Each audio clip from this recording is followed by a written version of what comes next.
దాన్ని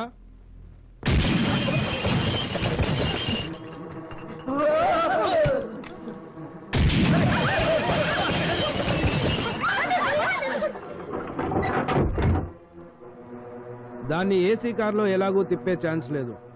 కనీసం రిక్షా అన్న ఎక్కించగలవా? కలర్ టీవీ కొనుక్కునేంత థాట్ కూడా రావడానికి ఇబ్బంది పడే రేంజ్ నీది. నేలా బెంచి వదిలేసి అట్లీస్ట్ రిజర్వ్డ్ క్లాస్ లో నా కూతురికి సినిమా చూపించగల కెపాసిటీ ఉందా నీకు? డాడీ సింగపూర్ వెళ్తా, డాడీ మారిషస్ వెళ్తా అంటే ఎగ్జిక్యూటివ్ క్లాస్ టికెట్ తో ఫ్లైట్ లో పంపా, స్టార్ హోటల్లో ఉంచా, ఏసీ కార్ బర్త్డే గిఫ్ట్ గా ఇచ్చా, రోజుకో డ్రెస్ కొనిపెట్టా, డ్రెస్ కో వాచ్ సెలెక్ట్ చేశా. ఇవన్నీ వదులుకొని నీ దగ్గరకు వస్తానంటుంది నా కూతురు. What can you do for her?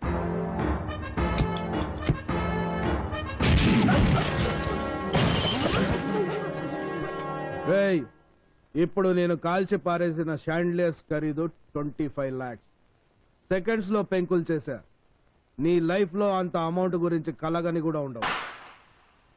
నువ్వు నా కూతుర్ని ప్రేమించింది నిజమైతే, నా కూతురుతో నువ్వు నిజంగా కలిసి 7 అడుగులు నడవాలనుకుంటుంటే నీ చిరిగిన చెప్పులు తీసేసి ఈ 25 లక్షలు విలువ చేసే గాజు పెంకుల మీద 10 అడుగులు నడుచుకుంటూరా.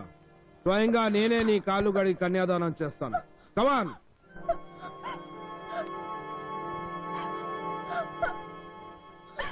ఏ భయం పుట్టిందా? ప్రేమ పోయిందా?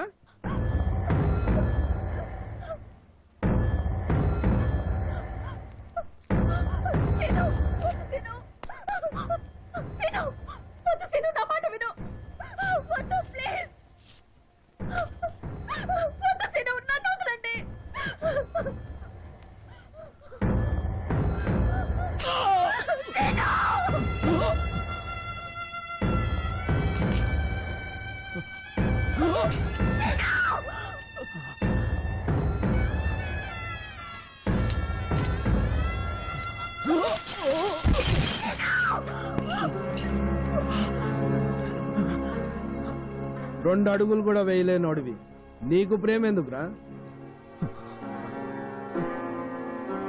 పెంకుల మీద నడవడానికి నీకెంత బాధో, నా కూతురు నీ మురికి బస్తీలో నడుస్తానంటే నాకు అంతే బాధరా.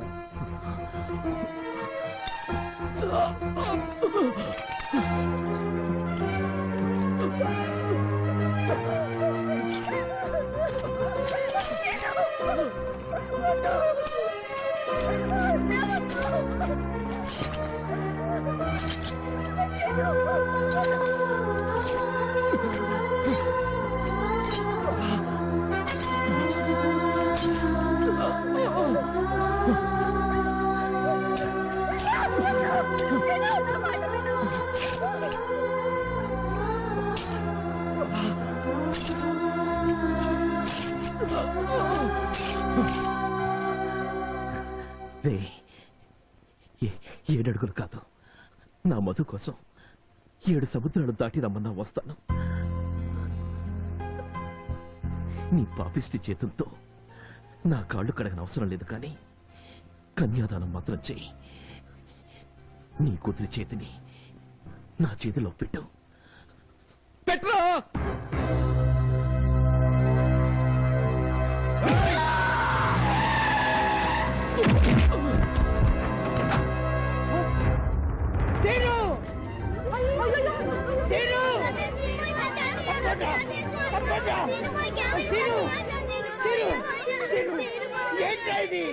ఎవరైనా గొర్ర చేసింది?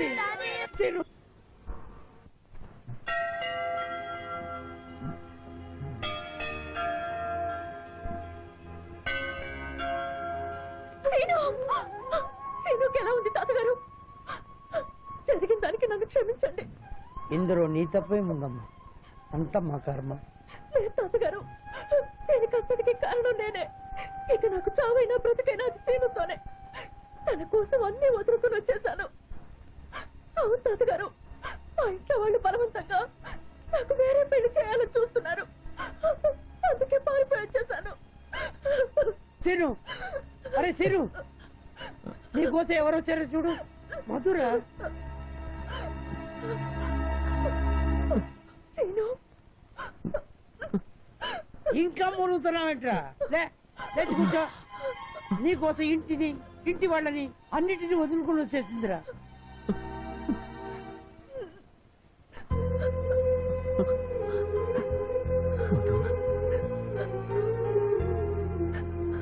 రేయ్, వాళ్ళు మనల్ని కొట్టే దెబ్బలు మందు రాస్తే తగ్గిపోతాయిరా. మందేసిన మాయని దెబ్బ కొట్టాలరా వాళ్ళని. వాళ్ళ పరువు మీద, పరువు ఉందన్న అహం మీద కొట్టాలరా. మీరిద్దరూ ఎక్కడికైనా దూరంగా వెళ్ళిపోండి. పెళ్లి చేసుకుని పిల్లల్ని కన్నాకే వాళ్ళు కనపడండి. అప్పుడు చూస్తా వాళ్ళు తల్ల తీసుకొని ఎక్కడ పెట్టుకుంటారో. ఆలోచించగట్టి ధైర్యంగా వెళ్ళండి. నా ఆశీర్వాదం, ఆ భగవంతుడి అండదండలు మీకు ఎప్పుడు ఉంటుంది.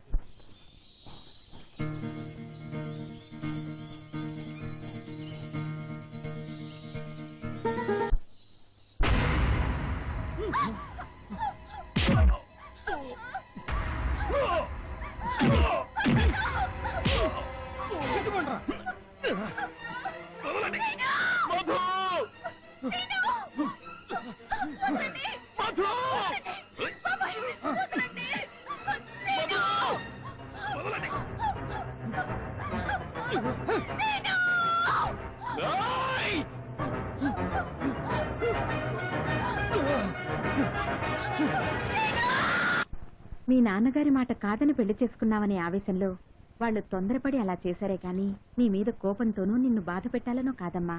అవునరా, నువ్వంటే మాకెంత ప్రాణమో నీకు తెలుసు. మేం చేసింది పొరపాటే. మా మీద కోపం ఉంటే మమ్మల్ని కొట్టు, అంతేకాని నువ్వు కడుపు మార్చుకోవద్దురా. 3 రోజుల నుంచి ఏమీ తెలియదు. ఈ విషయం మీ నాన్నగారికి తెలియకుండా ఎలాగో దాచాం. ఆయనకి తెలిస్తే తట్టుకోలేరమ్మా. ఒక్క ముద్ద తిన. అందరినీ ఏడిపిస్తూ నువ్వేడుస్తూ ఇలా పస్తులని ఏం సాధిస్తావు? అబ్బా మీరు ఊరుకోండి. తిందా మమ్మ కాదు, ఒక్క ముద్ద తినమ్మా.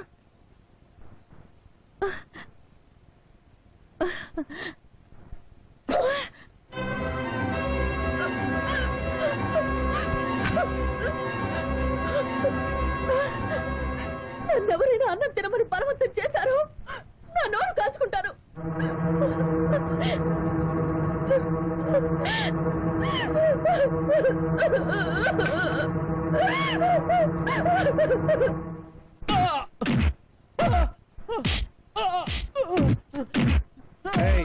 ఇచ్చిన చాలు కానీ అని తీసుకురండి.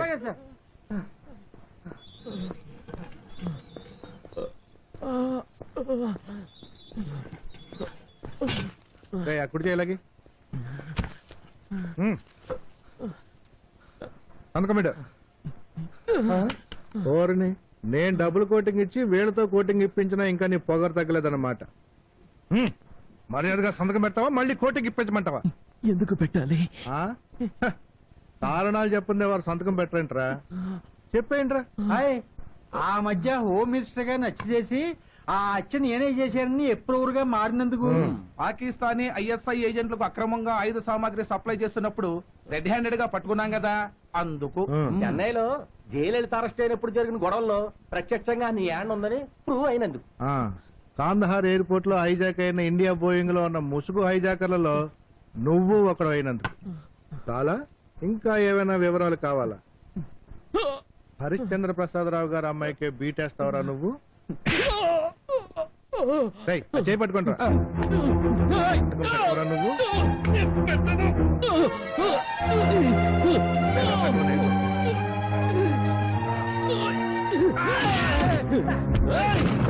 పట్టుకోండి.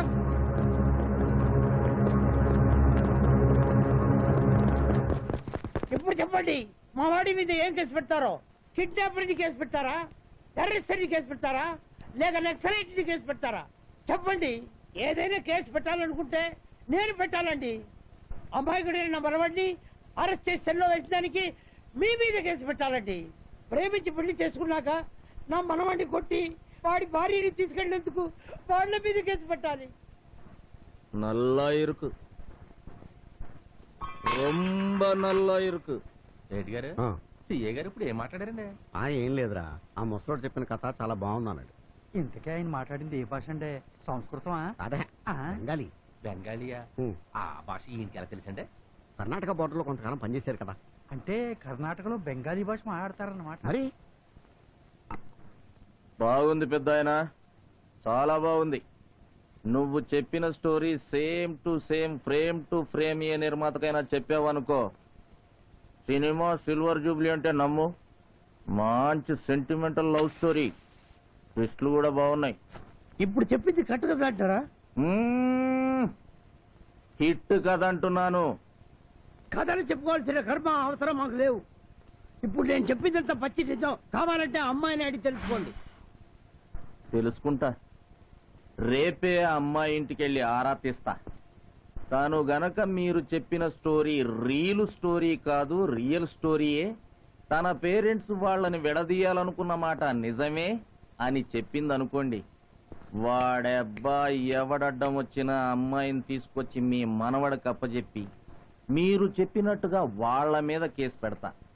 అలా కాకుండా ఈ స్టోరీ ఉత్త హంబక్కు, పైరసీ క్యాసెట్ టైపు అని చెప్పిందనుకోండి, మీ ఇద్దరి జాయింట్లు తీసి జాయింట్ గా మీ బాడీలని గోని సంచిలో మూటగట్టి గోదట్లో పడేస్తా.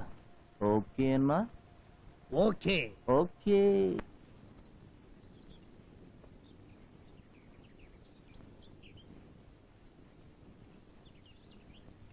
సార్,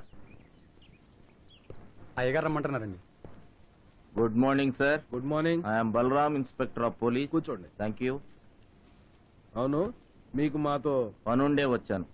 మొన్న 12వ తారీఖున మీ అమ్మాయిని కిడ్నాప్ చేశాడని సీను అనే కుర్రాడి మీద కేసు పెట్టారు కదూ? అవును.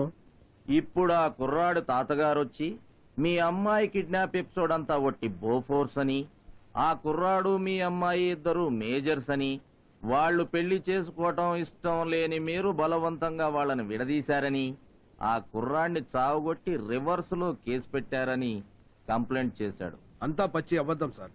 ఆ రాస్కల్ డబ్బు కోసం నా కూతుర్ని కిడ్నాప్ చేశాడు. అంటే వాళ్ళ మాటలు నమ్మి మమ్మల్ని అనుమానించి ఇక్కడికి వచ్చారా? తప్పదు సార్, మీ మాటలు నమ్మి వాణ్ణి లోపల తోసంగా డ్యూటీ. అయితే ఇప్పుడు మమ్మల్ని ఏం చేయమంటారు? ఏముంది సార్, అంతా అబద్ధం అని మీరే చెప్పారుగా. సేమ్ ఇదే ముక్క రేపు మీ అమ్మాయితో చెప్పించండి చాలు. రేపు ఒక్కసారి మీ అమ్మాయిని తీసుకొని పోలీస్ స్టేషన్కి రండి. ఏమిటండి మీరనేది? తెలిసే మాట్లాడుతున్నారా? మా ఇళ్లలో ఆడవాళ్ళు స్టేషన్కి వస్తే రేపటి నుంచి తలెత్తుకుని తిరగలమా? స్టేషన్కి వెళ్ళొచ్చిన పిల్ల అంటే దానికి పెళ్ళవుతుందా? మాకంత కర్మేమీ పట్టలేదండి. మాట్లాడరేం బావగారు? అంత కర్మ మీకు పట్టనప్పుడు, స్టేషన్కి వస్తే మీ పరువు పోతుంది అనుకున్నప్పుడు మీ అమ్మాయిని కిడ్నాప్ చేసిన వాడి మీద కేసు ఎందుకు పెట్టారు? వదిలేలేకపోయారా? మాట్లాడరే. అప్పుడు మాత్రం మీకు పోలీసోడు కావాల్సి వచ్చాడా? మీవి పరువు గల కుటుంబాలు, మావి మాత్రం పరువు లేని ఉద్యోగాలు. కరిచే కుక్కని భైరవుడని పూజిస్తారు, కాటేసే పాముని నాగదేవతని కొలుస్తారు, పుట్టల్లో పాలు పోస్తారు. కానీ కాపాడే పోలీసుని, రక్షించే పోలీస్ స్టేషన్ ని మాత్రం బ్రోతలౌసుల్లాగా హీనంగా, నీచంగా చూస్తారు. అది కాదు సిఐ గారు, ఆవిడ ఉద్దేశం. ఏం పర్లేదండి, ఇందులో ఆవిడ తప్పేం లేదు. మా డిపార్ట్మెంట్ లో కూడా కొందరు నీచ్ కమీనే కుత్తేగాళ్ళు ఉన్నారు. మందు పాత్రలు పెట్టి పేల్చేస్తున్నా సిగ్గు లేకుండా అడ్డదారులు తొక్కుతూనే ఉన్నారు. అందుకే అందరికీ మేమంటే చీప్ ఒపీనియన్. ఓకే, మీకు పోలీస్ స్టేషన్ రావడానికి ప్రెస్టేజ్ అడ్డొచ్చినా గుడికి రావడానికి అభ్యంతరం లేదుగా? మిమ్మల్నే. అబ్బే లేదండి. అయితే రేపు శుక్రవారం మార్నింగ్ 10 గంటలకి మీ అమ్మాయిని తీసుకుని సాంఘీ టెంపుల్కి రండి. మేము అక్కడికి వాణ్ణి తీసుకొస్తాం. భగవంతుడి ముందు, పెద్దల ముందు, మీ ముందు, మా బ్రోకర్ పోలీసుల ముందు ఆ దేవుడి మీద ఒట్టేసి వాడికి తనకి ఏ సంబంధం లేదని చెప్పమనండి. కోర్టుకు కూడా వెళ్లకుండా కేసు క్లోజ్ చేస్తా. వస్తా. సార్, కాఫీ తీసుకోండి. No thanks. రేపు గుళ్ళో కలుద్దాం. నేను చచ్చినా చెప్పను. ఆ దేవుడు సాక్షిగా నేనమ్మా మేమిద్దరం ఒకటైంది. ఇప్పుడు అదే దేవుడి ముందు అబద్ధం చెప్పడం నాకు చేత కాదు. నువ్వు అలా చెప్పకపోతే నలుగురిలో మీ నాన్నగారి పరువు పోతుంది. నాన్న పరువే కాదు, నా ప్రాణం పోయినా సరే శ్రీనుకి నాకు సంబంధం లేదని నేను చెప్పను. ఏ నాన్నతో నువ్వు కాపురం చేయడం లేదా? పిన్ని వాళ్ళు బాబాయితో సంతోషంగా సంసారాలు చేసుకోవడం లేదా? మీరంతా మీ మొగుళ్ళతో ఆనందంగా కాపురాలు చేసుకుంటున్నప్పుడు నా భర్త దగ్గరికి నేను వెళ్తానంటే తప్పేంటి? అయినా కాపురం చేయకుండా పుట్టింట్లోనే ఉండిపోతానన్న కూతుళ్ళని మందలిచ్చే తల్లిదండ్రులు చూశాను గాని మొగుడు దగ్గరికి వెళ్తానంటే అడ్డు తగిలే వాళ్ళని మిమ్మల్ని చూస్తున్నా. వాడు పెద్ద మైసూర్ మహారాజని.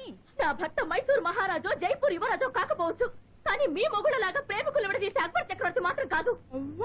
వాడెవడి కోసమో అయిన వాళ్ళని అంతంత మాట్లాంటావా? ఇక్కడే కాదు, రేపు గుళ్ళో అందరి ముందు చెప్తాను. నా తండ్రి బాబాయిలు కూతుర్ని మొగుడి నుంచి విడదీసి ఇంకొకరి పక్కలోకి పంపడానికి ప్రయత్నిస్తున్న పక్క బ్రోకర్లని ఏం చూసావే? నా కూతుర్ని చెడగొట్టింది కాక దాన్ని కొడతావటే ఏం చేసుకుంటావే దాని మీద?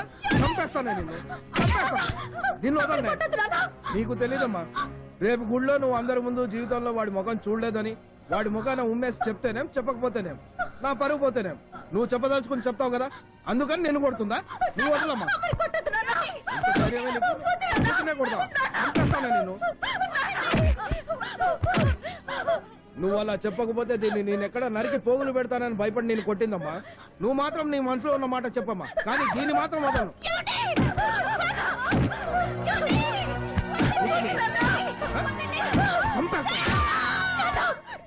పెడతాను అమ్మనే చేయొద్దు నాన్న. రేపు గుళ్ళో నువ్వు చెప్పమన్నట్టు చెప్తాను. అమ్మను వదిలేయండి నాన్న. అన్నయ్య ఇక ఊరుకోండి అన్నయ్య. బావగారు రేపు మీరు చెప్పమన్నట్టు చెప్తానందిగా, ఇంకూరుకోండి బావగారు. నాకు తెలుసురా, నీకు నీ తల్లన్నా నా పరువన్నా పంచ ప్రాణాలని.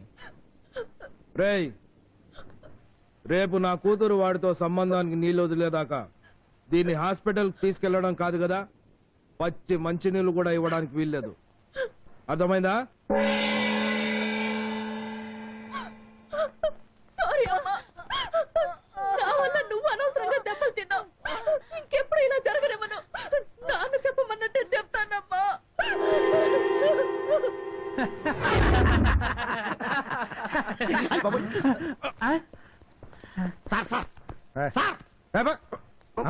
సార్ నమస్తే సార్. సెల్ తాళాలిచ్చి మీరందరూ సైలెంట్ గా ఓ 10 నిమిషాలు బయటకు వెళ్ళండి. వాడితో మాకు కొంచెం పని ఉంది. సార్ సార్ స్టేషన్ లో ఇలాంటిది ఏదైనా జరిగితే మా ఉద్యోగాలు పోతాయి సార్.